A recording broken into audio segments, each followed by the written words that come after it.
సునాదస్వరము June 29. ప్రభువు స్తుతి నొందునుగాక. అనుదినము ఆయన మా భారము భరించుచున్నాడు. దేవుడే మాకు రక్షణకర్తయ్యున్నాడు. కీర్తనలు 68:19. ప్రతిరోజు మనకి ఎన్నో అవసరతలుంటాయి, ఎన్నో భారములు, ఎన్నో భయములు ఉంటాయి. మరి దేవుడి పైన మనం ఆధారపడినప్పుడు అనుదినము ఆయనే మన భారమును భరించే దేవుడు. అదే ఈ రోజున వాగ్దానం చేస్తున్నాడు. ప్రతిరోజు మనకి అవస్తున్న ఆయన మనం అడుగు వాటికంటను, ఊహించి వాటికంటను అత్యధికమైన మేలుతో తృప్తిపరిచే దేవుడు. మన భారములు, మనకున్న అవసరతలు అన్నీ తీర్చే దేవుడు. అదే ఈ రోజున మనకు బయలుపరుస్తున్నాడు.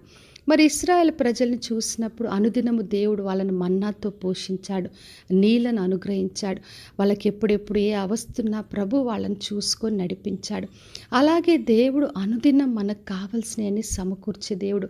మనకున్న భారములు, మనకున్న అవస్థలన్నీ తీర్చే దేవుడు. మరి ఏలియాను ప్రతిరోజు కూడా ఆయన కాకులతో పోషించాడు. అనుదినము మరి ఉదయము సాయంకాలము కాకుల ఆహారం తీసుకొని వచ్చాయి. ఆ కరువు సమయంలంతా కూడా దేవుడు ఏలియాను కాపాడి రక్షించాడు. అందుకే మనం అనుదినం ఆయన వైపు కనిపెట్టాలి, ఆయన వైపు ఎదురు చూడాలి. మనకు తన సమృద్ధితో మనకు నింపి తృప్తిపరిచి మనల్ని దీవించే దేవుడు. మరి మత్తయి సువార్త 6వ అధ్యాయంలో యేసుక్రీస్తు చెప్పాడు, అనుదిన ఆహారం కొరకు మనం తండ్రి పైన ఆధారపడాలని. ఎందుకంటే పరలోకమందున్న తండ్రికి తెలుసు మనకి ఎప్పుడు ఏది అవసరం ఉందో తెలుసు కనుక మనం ఆయన వైపు చూసినప్పుడు అనుదినము నూతనమైన కార్యాలు చేస్తాడు. మరి నూతనమైన వాత్సతలతో మన తృప్తిపరిచే దేవుడు. మనం అడిగిన దానికంటే గొప్పగా మంచి ఈవులతో తృప్తిపరిచే దేవుడు.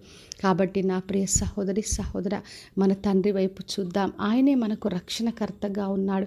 అనుదినం ఆయన మన భారములు భరిస్తాడు.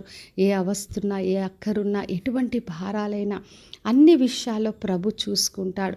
కాబట్టి ప్రభువును మన స్తుతి చేస్తూ ప్రతి భారమును, ప్రతి అవస్థను ఆయన చేతికి అప్పగిద్దాం.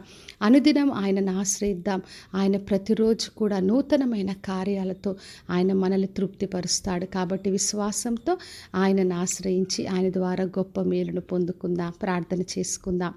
పరలోకమందున్న మా తండ్రి, మా దేవ, ఈరోజు ఇచ్చిన వాగ్దానం కొరకే వందనాలు.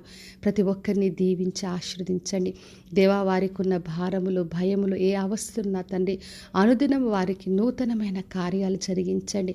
మీ పరలోక తూములు విప్పి పట్టజాలని విస్తారమైన దీవెలతో నింపి ప్రతి ఒక్కరికి మేలును అనుగ్రహించమని యేసు నామములో అడిగి వేడుకొనుచున్నాను తండ్రి, ఆమెన్.